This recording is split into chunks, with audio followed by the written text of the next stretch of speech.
안녕하세요. 박홍준입니다.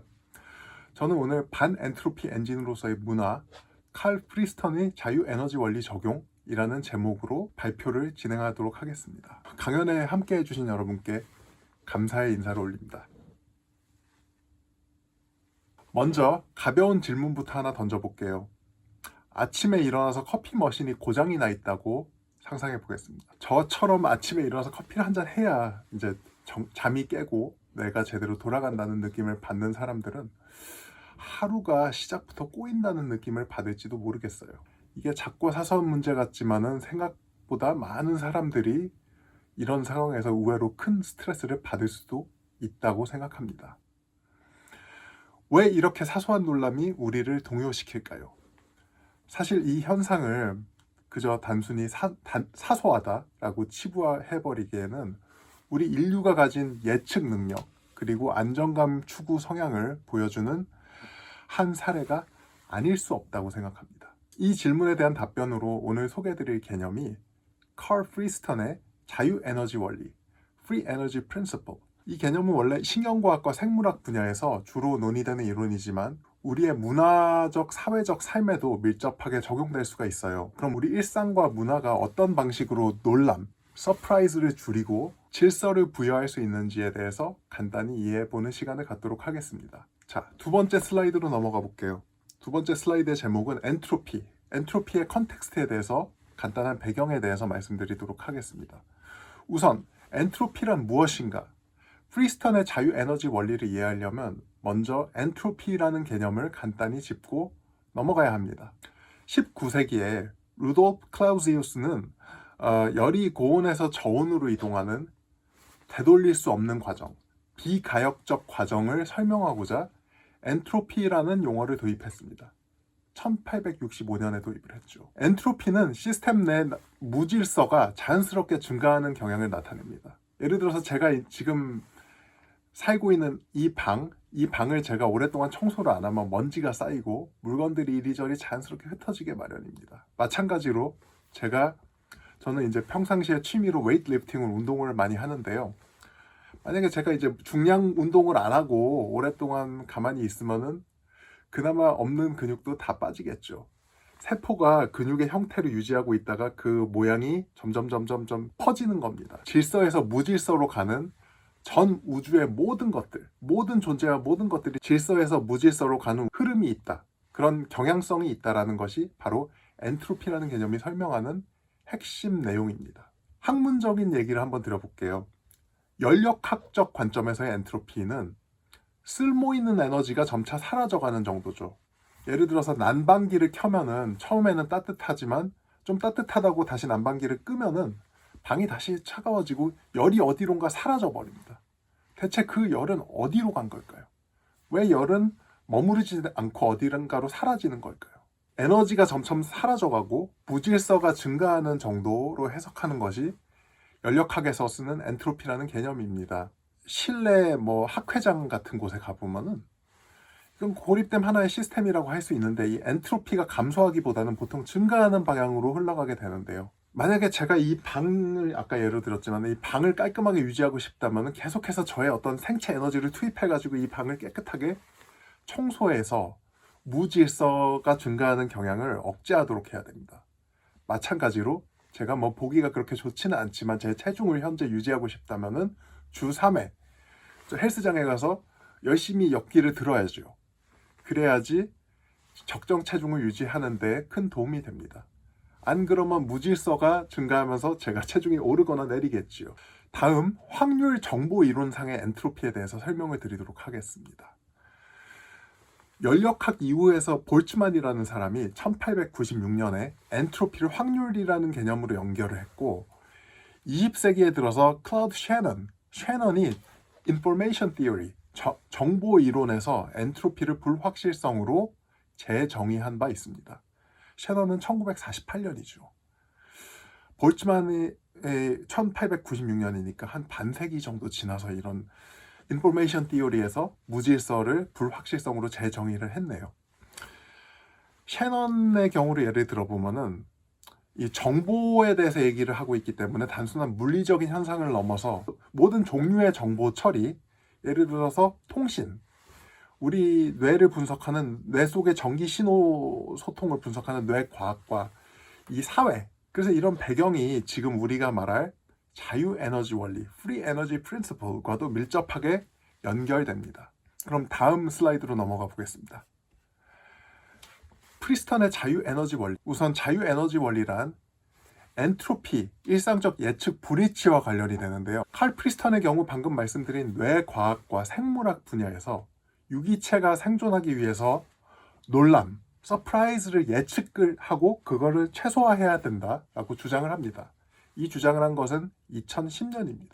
놀람을 줄이는 과정이 곧 자유에너지를 낮추는 과정인데, 자유에너지는 일종의 가능한 엔트로피 증가량으로 해석할 수 있습니다. 우리 인간을 포함한 모든 생명체, 오랑우탄, 침팬지, 보노보까지 다 포함을 한번 해볼게요. 가정에서 키우는 고양이, 강아지들도 마찬가지입니다. 길고양이들도 또한 마찬가지고요. 우리 모든 생명체는 끊임없이 내부에 있는 모델을 업데이트를 하면서 주위 환경을 예측을 하면서 하루하루 살아가고 있습니다. 예를 들어서 제가 오늘 밤에 자면서 내일 아침에는 커피를 마실 수 있겠다 라는 예측을 하고 있었는데, 이 커피 머신이 고장나 있으면은 예측과 현실, 내일 아침에 다가올 현실 사이에서 불일치가 생겨서 놀람 상태로 되겠죠. 이때 저는 새 커피 머신을 찾는다던가 다른 녹차를 마시는 식으로 행동을 바꿔서 이 불일치, 무질서 상태를 해소하려고 하는 경향을 띱니다. 아마 여러분들도 그러실 거라고 생각해요. 출근길에 커피점에 들려서 커피를 사가실 수도 있겠죠.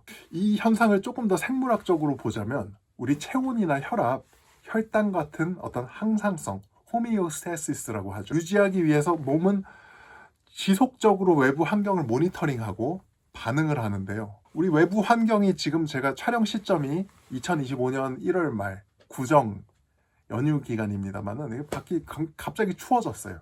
바깥 환경이 갑자기 추워지면 덜덜덜덜 떨거나 옷을 하나둘씩 껴입고 또는 이제 못 참겠으면 실내로 들어가서 우리 체온 유지에 필요한 행동을 취하죠. 체온을 유지하는 것은 항상성을 유지하는 것이고 질서를 유지하는 것입니다. 밖에서 엄습해오는 추위는 무질서의 어떤 한 예겠죠. 칼 프리스턴은 이를 능동적인 추론, active inference라고 부릅니다. 우리의 뇌와 신체는 항상 감지와 예측 조정의 루프를 반복합니다. 무한 루프라고 하죠. 이 무한 루프는 어떤 하나의 과정인데 단순히 생체 기능에서 멈춘다기보다는 계획, 학습, 문제 해결 같은 어떤 고차원적인 인지까지 포함을 합니다. 다음 슬라이드로 넘어가 보겠습니다. 반엔트로피 엔진으로서의 문화. 이제 조금 더 문화에 대해서 자세히 말씀드릴게요.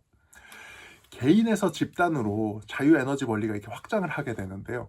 다시 말해 우리가 개인적으로 예측 불일치를 줄이는 방식이 문화적인 차원으로 확대되면 이는 집단적 반엔트로피 엔진 역할을 하게 됩니다. 좀 비유적으로 말씀드렸지만 다시 바꿔 말해서 사회 구성원 모두가 공유하는 규범이나 관습, 의식, 가치 등이 모여서 어떤 이 세계의 불확실성을 줄이고 예측 가능성을 최대한 높이는 기능을 하게 되는 것이죠. 예를 들어서 저는 이제 출근을 할 때 한남동에 가가지고 광역버스를 타고 어떤 죽전에 있는 모 대학교로 출근을 하는데요. 제가 이제 출발 지점은 용산구이고요. 이게 이렇게 그냥 버스만 타고 갈 수도 있지만 아침에 지하철을 타고 갈 수도 있습니다. 그런데 저는 주로 아침에는 버스를 타고 퇴근길에는 지하철을 타는 경향성이 있어요. 같은 길을 왔다 갔다 하면 따분하기도 하지만은 사실은 그런 아침에는 버스를 타고 눈을 감으면 한숨 더 잘 수 있고요. 출근길에. 퇴근길에는 지하철을 타면은 버스보다는 조금 집에 빨리 오고자 하는 욕구를 충족시킬 수 있습니다. 또는 제가 이제 먹고 싶은 요리를 할 때 레시피가 있는데 레시피를 이제 저희 어머니 같은 경우는 레시피 이렇게 책에다 이렇게 잘 정리를 해 놓으셨어요. 노트에다가. 그래서 제가 요리가 하고 싶을 때 저희 어머니께서 제게 넘겨주신 레시피를 따르는 이유는 이 맛을 어느 정도 예측을 하고 싶어서 예측 가능성에 대한 욕구와 연관이 됩니다. 만약 예측대로 일이 진행이 되면 제 스트레스가 작아지니까요. 하지만 교통이 조금 더 막힌다든가 요리를 했는데 맛이 제가 생각했던 거랑 좀 다르거나 장을 보러 갔는데 가게가 문을 닫았다거나 하거나 또 돌발 상황이 발생하게 되면 우리는 잠깐 좀 놀라게 되고 새로운 경로나 해결책을 찾아야 되죠. 조금 더 규모가 큰 예시로는 결혼식, 장례식, 명절, 지금 이제 구정 연휴에 제가 촬영을 하고 있습니다만 축제, 어떤 이 모든 걸 다 의식적인 측면에서, 리추얼적인 측면에서 바라보면은 결혼이나 죽음과 같은 삶의 어떤 큰 전환점은 감정적이나 사회적으로 큰 불확실성과 부담을 수반하게 마련입니다. 하지만 공유된 의식 절차도 분명히 그 사이에 포함이 되어 있어요. 결혼식을 한다든지 장례식을 한다든지, 저는 그 두 개를 다 해본 사람입니다만 어떤 드레스 코드도 있고 뭐 턱시도나 검정색 옷을 입고 완장을 한쪽 팔에 찬다던가 하는 어떤, 또는 이제 돌아다니면서 하객들과 축하하는 방식, 같이 노래를 부르고 입장과 퇴장을 반복하면서 인사를 하고, 뭐 여러 가지 방식이 있습니다. 화환을 앞에다 놓는다던가 식장 앞에 놓는다던가 하는 경우도 있지요. 그러면 이제 우리는 고마운 사람들과 이 불확실한 세상을 함께한다는 어떤 규칙성을 나름대로 인식을 하게 될지도 모르겠습니다. 이런 어떤 공유된 의식 절차가 정해져 있으면 어떻게 행동해야 될지를 미리 예측이 가능합니다. 이를 통해서 사회적인 엔트로피, 무질서가 어느 정도 억제되고 우리 참여자들은, 사회 구성원들은 심리적인 안정감을 느낄 수 있죠. 저는 박사 과정에서는 인류학을 전공했지만 학부 시절에는 음대에서 작곡 전공을 했는데요.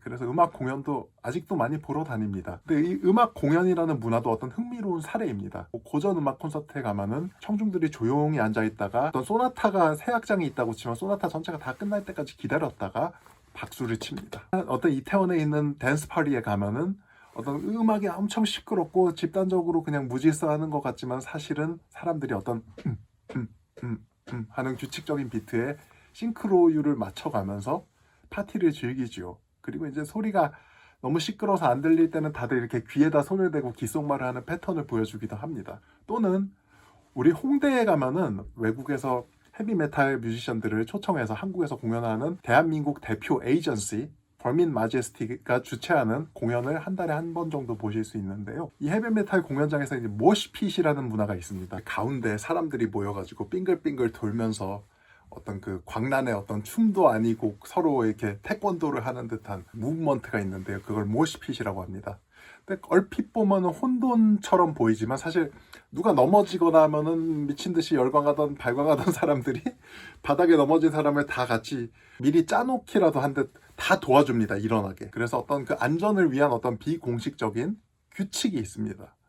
이 모든 어떤 규범들이 예측 가능성을 높여서 공연장을 찾은 사람들이 심리적인 안정을 누리고 더 어떤 심오한 레벨에서 서로 공감대를 형성할 수 있는 장치라고 생각합니다. 다음 슬라이드로 넘어가 볼까요? 다음 슬라이드에서는 문화의 적응적 성격에 대해서 말씀드리겠습니다.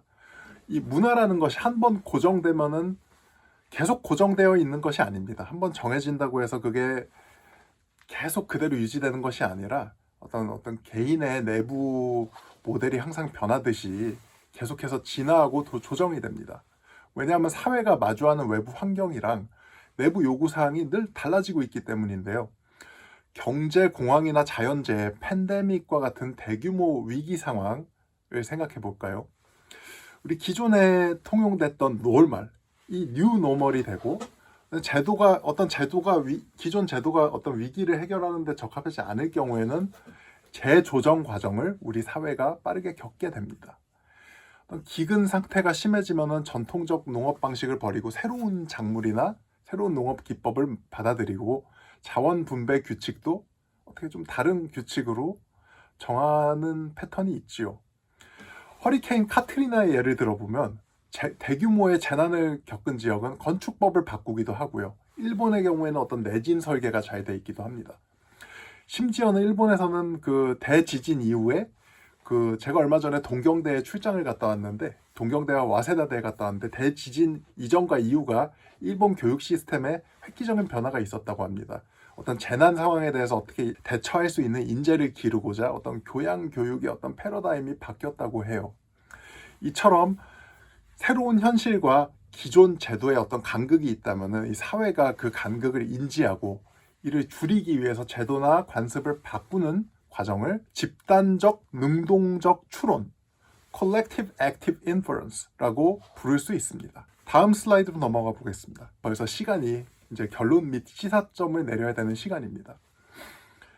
사실 전체 요약을 해보자면 오늘 엔트로피라는 개념에서 출발해서 칼 프리스턴의 Free Energy Principle, 그리고 이것이 어떻게 어떤 문화적 현상들과 연결되는지를 간단히 살펴봤습니다. 엔트로피는 물리적 세계에서 무질서가 증가하는 경향을 말하지만 생명체는 흐름에 수동적으로 휩쓸리지 않기 위해서 예측 모델을 통해서 놀람을 줄이는 방향으로 진화해 왔다고 할 수 있습니다. 우리의 문화는 이러한 개인적인 예측 모델을 집단적 차원으로 확장한 것으로도 볼 수 있습니다. 규범, 의례, 관습, 가치, 예절 등은 모두 사회적인 예측 가능성을 높이는 장치로 작동합니다. 우리의 일상 속의 스트레스를 줄이고 커다란 전환점이나 재난 상황에서도 집단적 안정을 유지할 수 있게 해주는 반엔트로피 메커니즘입니다. 엔타이-엔트로피 메커니즘. 앞으로 우리는 일상에서 왜 줄을 설까? 왜 특정 상황에서 정해진 행동 방식을 따를까? 이런 질문이 떠오를 때 그 뒤에 숨어있는 자유에너지 원리와 문화의 반엔트로피 기능을 떠올려 보시면 좋겠습니다. 어떤 작고 사소한 것들처럼 보일 수 있는 일상의 규범들이 사실은 이 거대한 엔트로피의 흐름 속에서 우리 삶을 안정화시키고 협력과 창의성을 가능하게 해주는 토대라는 점을 기억해 주시면 좋겠네요. 오늘 강연 들어주셔서 감사합니다.